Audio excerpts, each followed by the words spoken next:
नमस्कार, स्वागत है आपका। तो जनरल साइंस में जो हमारी चीज़ें चल रही थी उसमें हम नेक्स्ट टॉपिक लेते हैं हम इकोसिस्टम, मतलब पारिस्थितिक तंत्र। इसकी संरचना क्या है और इसके कार्य क्या हैं, ये हम यहाँ देखने वाले हैं। इसी चैप्टर में और भी बहुत सारे टॉपिक्स हैं, जैसे बायोडाइवर्सिटी है, पर्यावरण प्रदूषण वगैरह, वो सब भी हैं। एक एक करके टॉपिक लेते हैं। पहला है पारिस्थितिक तंत्र। इसकी स्ट्रक्चर क्या होती है और इसके फंक्शन क्या होते हैं, ये देखते हैं। उससे पहले देखते हैं कि एग्जाम में इसका वेटेज क्या है, कौन से एग्जाम में इससे किस तरह के और कितने क्वेश्चंस पूछे जाते हैं। तो चूंकि हम आरएस पे पहले फोकस कर रहे हैं, तो सबसे पहले आरएस के ही क्वेश्चन देखेंगे। ये आरएस 2016 में पूछा गया क्वेश्चन है कि एक पारिस्थितिक तंत्र के विभिन्न पोषी स्तर कौन कौन से होते हैं, उनको सूचीबद्ध कीजिए और प्रत्येक पोषी स्तर के उचित उदाहरण दीजिए। कहने का मतलब इंग्लिश में यह है कि जो ट्रॉफिक लेवल्स होते हैं, पोषी स्तर को ट्रॉफिक लेवल कहते हैं, उनके केवल नाम बताने थे। एनलिस्ट मतलब नाम उनके बताने थे और हर एक स्तर का, हर एक लेवल का एक एग्जाम्पल देना था। ये क्वेश्चन था। 5 नंबर का एक क्वेश्चन पूछा गया था और 50 शब्दों में लिखना था आरएस 2016 में। ये तो बात हुई मेन एग्जाम की आरएस में। इसके अलावा और जितने भी एग्जाम हैं, चाहे यूपीएससी का आईएएस हो, आरपीएससी का आरएएस हो, एसएससी हो, बैंक पीओ में जनरल साइंस जीके वाला पोर्शन हो, या टीचर्स के जितने भी एग्जाम हो, उन सब में सेंट्रल गवर्नमेंट के आईएएस से लेके सीटेट तक, राजस्थान सरकार के आरएस से लेके रीट तक, एसएससी, बैंक पीओ, हर तरह के एग्जाम में इससे क्वेश्चन जरूर आते हैं। और वैल्यू इसकी कुछ भी नहीं है। हम लोग इसको पढ़ते बिल्कुल लास्ट में, या ये सोच के चलते हैं कि चलो इसको छोड़ देंगे। क्योंकि इसको लोग ना तो साइंस के पार्ट में गिनते हैं, ना इसको ज्योग्राफी के पार्ट में गिनते हैं। ये दोनों के बीच में घूमता रहता है। साइंस पढ़ते हम सोचते हैं कि ज्योग्राफी वाले टीचर पढ़ाएंगे, ज्योग्राफी वाले सोचते हैं कि साइंस वाले पढ़ाएंगे। तो इसकी वैल्यू ऐसी है कि एग्जाम के पॉइंट ऑफ व्यू से तो इंपॉर्टेंस बहुत ज़्यादा है, लेकिन हमें जितना इनपुट देना चाहिए उतना हम इसमें देते नहीं हैं। जैसे घर में एक लड़का होता है जो बहुत सारे काम करता है, पूरा घर के सारे काम वो उसी पर डिपेंड है।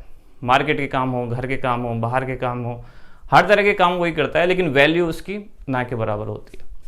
कहने का मतलब ये, अगर आरएएस एग्जाम को हम सूर्यवंशम पिक्चर मान लें तो ये उसका हीरा ठाकुर है, सारे काम यही कर रहा है, लेकिन वेटेज इसका पढ़ते टाइम हम कुछ भी नहीं देते। और जब एग्जाम आता है, कहने का मतलब पिक्चर जब खत्म होने को आती है, तब लास्ट में हमें पता चलती है कि हीरा ठाकुर की तो बहुत वैल्यू थी, हीरो ही पिक्चर का ये निकला।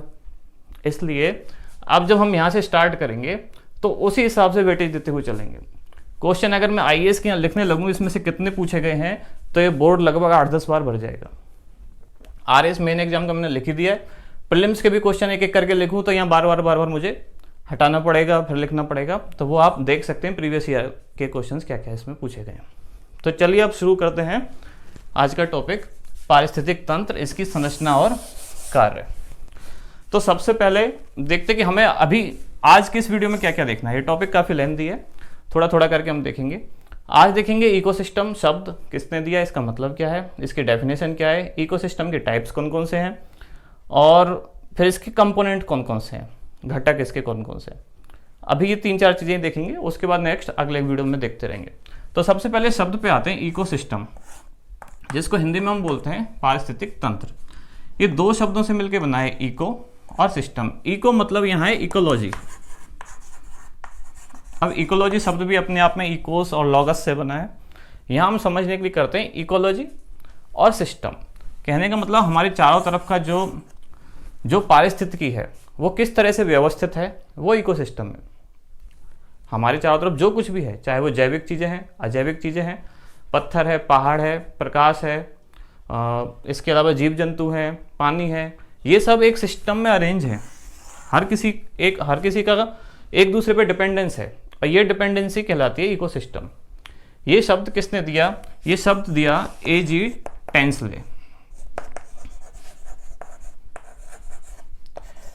टेंसले। इन्होंने ये शब्द दिया इकोसिस्टम, और इसकी डिटेल में व्याख्या जिन्होंने की थी उनका नाम है ओडम। इसलिए ओडम को कहा जाता है फादर ऑफ इकोसिस्टम। ये पूछा भी जा सकता है ऑब्जेक्टिव में, फादर ऑफ इकोसिस्टम कौन है, ओडम। अब बात आती है कि इसकी परिभाषा क्या हुई। ये शब्द हुआ तो शब्द का कुछ मतलब भी होगा। ओडम के अनुसार उन्होंने जो परिभाषा दी, जिनको फादर ऑफ इकोसिस्टम कहा जाता है, उन्होंने कहा है कि इकोसिस्टम पर्यावरण की सबसे छोटी इकाई है, सबसे छोटी संरचनात्मक और क्रियात्मक मतलब फंक्शनल और स्ट्रक्चरल यूनिट है, उसको कहा जाता है इकोसिस्टम। तो इसका मतलब क्या हुआ, ये क्या होती है structural unit and functional unit? मतलब अगर हम पर्यावरण को एक मकान मान लें, ये पूरा मकान है, कोई एक मकान है, तो इसकी सबसे छोटी यूनिट क्या होगी? एक एक ईंट। ये एक एक ईंट मान लेते हैं, ड्राइंग पे ज़्यादा ध्यान ना दें। तो ये एक ईंट जो हर एक यूनिट है, यही इसकी स्ट्रक्चरल यूनिट है, संरचनात्मक इकाई। इससे मिलके पूरा मकान बना है एक एक ईंट से। तो ऐसे ही जो पूरा पर्यावरण बना हुआ है, उसकी एक ईंट, एक आधारशिला जिसे बोलते हैं, वो है इकोसिस्टम। इकोसिस्टम, हर इकोसिस्टम बिल्कुल छोटा सा हो सकता है, पानी की बूंद जितना हो सकता है, बड़ा महासागर हो सकता है, कुछ भी हो सकता है। ये तो हुई बात फंक्शनल स्ट्रक्चरल यूनिट की, मतलब संरचनात्मक इकाई। अब फिर इसको फंक्शनल यूनिट कैसे कहते हैं, मतलब क्रियात्मक इकाई ये कैसे है?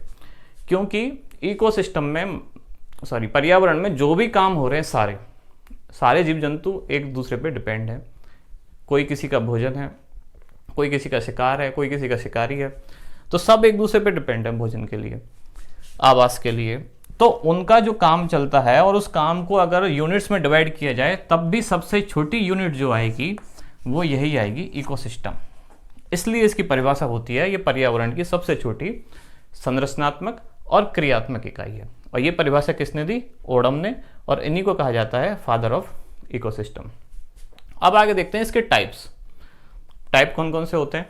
तो पहले जिस आधार पे हम बांट रहे हैं वो है प्राकृतिक और मानव निर्मित। ये क्वेश्चन भी मैं मिटा देता हूं, ये ऊपर पूछा गया है जो आरएस में। आप प्रीवियस ईयर्स के क्वेश्चन देख सकते हैं, कहीं भी इस टॉपिक से बहुत सारे क्वेश्चन पूछे गए हैं बार बार। एक और बात, इस टॉपिक में सबका हाल एक जैसा है। जो आर्ट्स वाले या कॉमर्स वाले, मतलब नॉन साइंस वाले हैं, जो उनको लगता है कि साइंस वाले जो स्टूडेंट हैं उनको साइंस की सारी चीज़ें आती हैं, लेकिन यहाँ साइंस वालों को भी नहीं आती हैं। क्योंकि जिनको हम साइंस वाले समझते हैं, असल में साइंस में भी दो स्ट्रीम होते हैं आगे, एक मैथमेटिक्स और दूसरा बायो।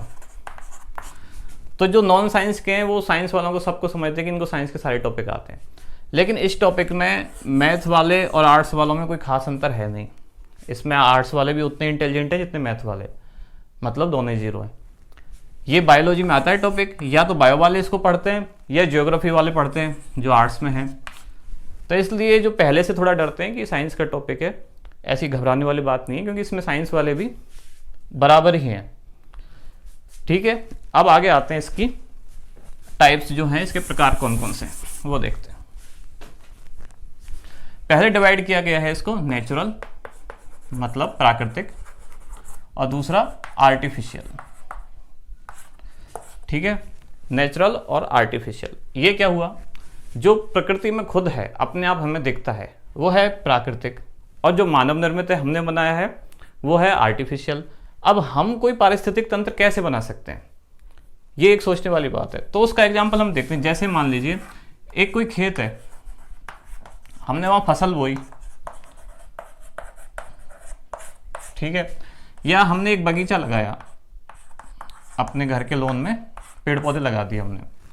ये एक मानव निर्मित पारिस्थितिक तंत्र है। कैसे? जब हमने फसल बोई तो उस फसल पे कुछ कीड़े मकोड़े डिपेंड होंगे जो उसे खाएंगे।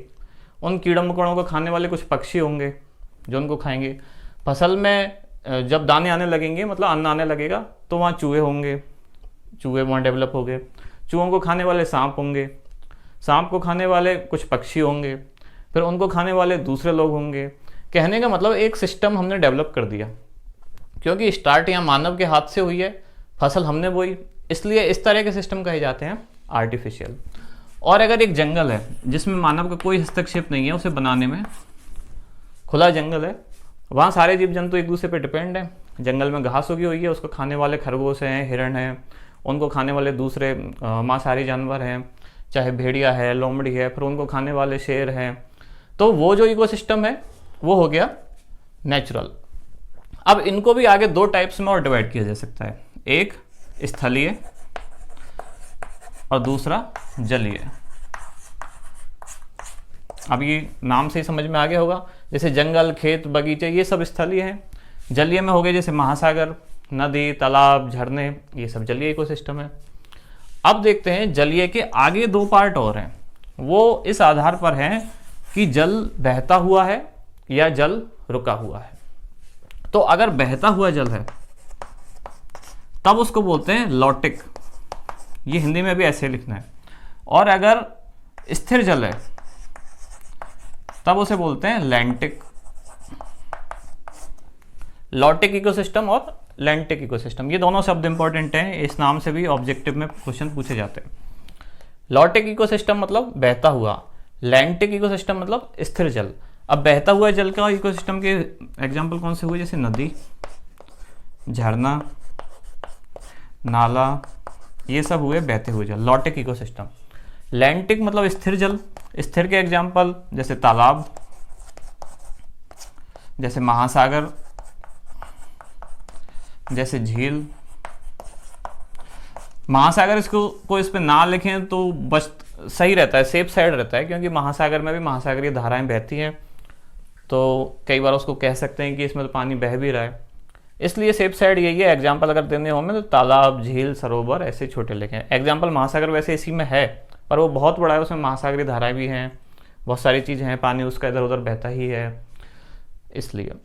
तो ये एग्जाम्पल हुए बहता और स्थिर जल का, लॉटिक और लैंटिक टाइप। अब साइज के आधार पर भी इसको हम आगे डिवाइड कर सकते हैं, जैसे मेगा, मैक्रो, माइक्रो और नैनो।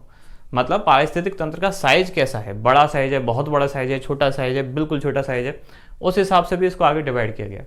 जैसे मेगा, मेगा मतलब बहुत बड़ा पारिस्थितिक तंत्र, जैसे बहुत बड़ा महासागर, वो मेगा।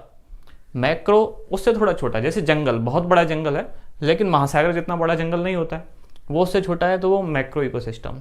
उससे भी थोड़ा और छोटा जैसे माइक्रो, जैसे कोई एक तालाब है तो वो माइक्रो इकोसिस्टम का एग्जाम्पल हो गया, या एक खेत है जिसमें हमने फसल बोई है तो वो माइक्रो इकोसिस्टम हो गया, या बगीचा हमारे घर में, वो माइक्रो इकोसिस्टम हो गया।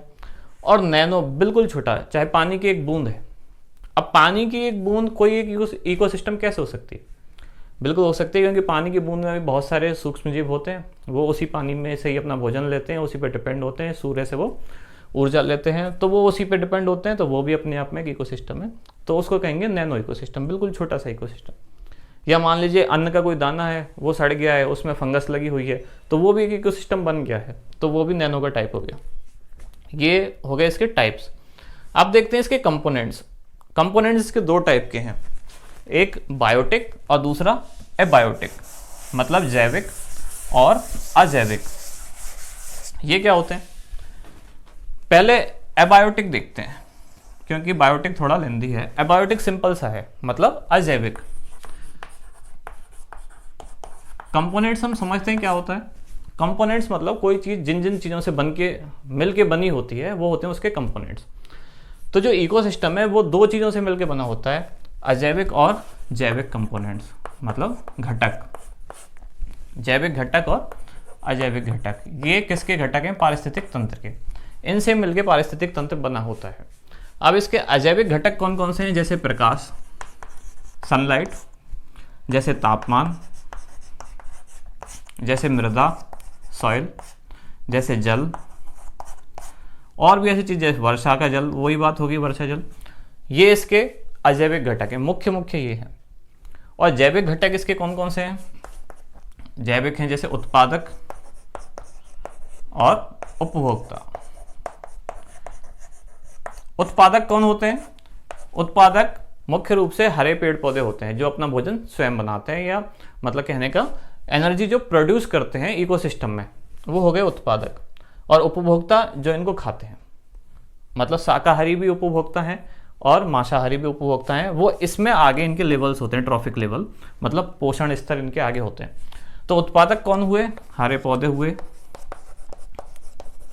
और इसके अलावा कुछ बैक्टीरिया होते हैं, जैसे प्रकाश संश्लेषी बैक्टीरिया और रसायन संश्लेषी जो कीमोसिंथेसिस करते हैं वो बैक्टीरिया, और प्रकाश संश्लेषी जो फोटोसिंथेसिस करते हैं ऐसे बैक्टीरिया, और अपना भोजन स्वयं बनाते हैं, इसलिए इन सबको बोलते हैं उत्पादक। और उपभोक्ता सभी परपोषी, उत्पादक सारे स्वपोषी होते हैं जो अपना भोजन स्वयं बनाते हैं। ये जैविक घटक के एग्जाम्पल हम देख रहे हैं। और उपभोक्ता सभी परपोषी होते हैं जो अपने भोजन के लिए दूसरे पर डिपेंड होते हैं। इनके आगे हम और क्लासिफिकेशन कर सकते हैं, जैसे कौन कौन से हो गए, इनके स्तर होते हैं, जैसे प्राथमिक उपभोक्ता। प्राथमिक उपभोक्ता, प्राथमिक उपभोक्ता कौन है? जो सीधा उत्पादकों को खाते हैं, मतलब हरे पौधों को या हरी घास को खाने वाले जो लोग हैं वो होते हैं प्राथमिक उपभोक्ता। तो इसका सबसे अच्छा एग्जाम्पल हो गए शाकाहारी जंतु, ये प्राथमिक उपभोक्ता। अब ये उस क्वेश्चन का आंसर है जो अभी आरएस का क्वेश्चन था, यहाँ से ये स्टार्ट है। उसमें ये पूछे थे एक पारिस्थितिक तंत्र में ट्रॉफिक लेवल्स कौन कौन से होते हैं, तो ये उत्पादक उपभोक्ता हम लिख रहे हैं, उपभोक्ताओं के स्तर ही इसके ट्रॉफिक लेवल्स हैं। तो प्रथम स्तर यही है, ये T1 इसको बोल देते हैं, ट्रॉफिक लेवल 1। इसमें होते हैं प्राथमिक उपभोक्ता, ये शाकाहारी होते हैं, जो किनको खाते हैं? उत्पादकों को, हरे पौधे घास को, इनको खाते हैं, ये प्राथमिक उपभोक्ता हो गए। फिर T2 ये हो गया द्वितीयक उपभोक्ता, सेकेंडरी कंज्यूमर। द्वितीयक उपभोक्ता कौन हो गए? जो इनको खाते, जैसे मान लीजिए शाकाहारी का एग्जाम्पल हो गया हिरण और गाय और खरगोश, ये सीधा सीधा घास को खाते हैं, हरे पेड़ पौधों पर डिपेंड है। अब इनको खाने वाले बहुत सारे लोग हो सकते हैं, उसको आगे देखते हैं। द्वितीयक उपभोक्ता जो डायरेक्ट इन्हीं को खाते हैं, जैसे मान लीजिए भेड़िया, लोमड़ी या जंगली कुत्ते, वो किनको खाते हैं? प्राथमिक उपभोक्ता को, मतलब इन शाकाहारियों को खाने वाले। फिर तीसरा होता है ट्रॉफिक लेवल 3, T3, या इनको बोलते हैं तृतीयक उपभोक्ता या शीर्षस्थ उपभोक्ता। ये सबसे शीर्ष पर होते हैं इस सिस्टम में। तो ये कौन कौन से होते हैं? बड़े मांसाहारी जानवर जो शिकार करके खाते हैं, जैसे शेर, बाघ। अब इनको शीर्षस्थ उपभोक्ता क्यों कहते हैं? क्योंकि ये इनको भी खा सकते हैं, द्वितीयक उपभोक्ता को, और इनको भी खा सकते हैं, प्राथमिक उपभोक्ता को। मतलब एक शेर है, वो लोमड़ी को भी मार के खा सकता है, बाघ है ऐसे मार के खा सकता है, जंगली कुत्ते को मार के खा सकता है, कुत्ते को मार के खा सकता है। आपने जनरल वीडियो देखे होंगे, पैंथर कुत्ते को उठा के ले जाता है, खा जाता है, तो वो शीर्षस्थ उपभोक्ता है। और वही पैंथर इनको भी खा सकता है, शाकाहारियों को, हिरण को खा सकता है, गाय को खा सकता है, खरगोश को खा सकता है, वो हो गए शीर्षस्थ उपभोक्ता। ये हो गया ट्रॉफिक लेवल 3, मतलब पोषक स्तर तीसरा, तृतीय पोषक स्तर। इसके बाद एक और स्तर बचता है, उसको बोलते हैं T4, ट्रॉफिक लेवल 4। इसमें ये नहीं होते, इसमें होते हैं अपघटक, जिनको इंग्लिश में बोलते हैं डिकम्पोजर। डिकम्पोजर कौन कौन से होते हैं? ये होते हैं कुछ बैक्टीरिया और कुछ फंजाई, कवक। अब जब यहां तक हम पहुंच जाते हैं तब एक साइकिल कंप्लीट हो जाता है और एक इकोसिस्टम कंप्लीट हो जाता है। ये क्या करते हैं? बैक्टीरिया और फंजाई ये मरे हुए जीव जंतुओं को सड़ा देते हैं, उनको डिकम्पोज कर देते हैं और वापस वो पर्यावरण में या मृदा में, मिट्टी में उनको मिला देते हैं। इसके बाद एक साइकिल कंप्लीट हो जाता है। ये साइकिल क्या बना? ये साइकिल बना जैसे ये सूर्य है, पारिस्थितिक तंत्र में ऊर्जा का एकमात्र स्रोत यही होता है, ये सन है। इससे आ रही है लाइट, और इस लाइट की प्रेजेंस में जो हरे पौधे हैं, उत्पादक हैं, वो अपना भोजन बनाते हैं। यहाँ ये हरे पौधों ने भोजन बनाया, ये उत्पादक है, ठीक है। जमीन से इन्होंने लिए, मृदा में से कुछ खनिज तत्व लिए और पानी लिया और इधर से सनलाइट ली और भोजन बना लिया। इसके बाद अब ये जो भोजन है, अब इसका प्रवेश हो चुका है एक श्रृंखला में, इकोसिस्टम में, खाद्य श्रृंखला जिसे बोलते हैं, वो आगे हम पढ़ेंगे। इस वीडियो में अभी ये देखते हैं। तो अब इस श्रृंखला में प्रवेश हो चुका है ऊर्जा का, उत्पादकों के रूप में। उत्पादक को खाएंगे ये T1 शाकाहारी, इनको खाएंगे T2 मांसाहारी, और T1 T2 दोनों को खा सकते हैं ये शीर्षस्थ उपभोक्ता, टॉप कंज्यूमर। और जब ये मर जाएंगे, मान लीजिए गाय मरेगी, अब जरूरी नहीं है गाय को शेर ही खाए, गाय मर गई ऐसी पड़ी है, तब क्या होगा उसका? तो वो डिकम्पोज होगी, पड़ी पड़ी सड़ने लगेगी, तो बैक्टीरिया और फंजाई उसमें लग जाएंगे, उसको डिकम्पोज कर देंगे। वापस कुछ दिनों में, कुछ महीनों में हो सकता है वो पूरा डिकम्पोज होके मिट्टी में मिल जाए वापस। कुछ इसमें से गैस निकलेंगी, वो वायुमंडल में चली गई, कुछ बाकी चीज़ें मिट्टी में मिल जाएंगी। ऐसे ही इनमें से कोई भी मर जाएगा तब।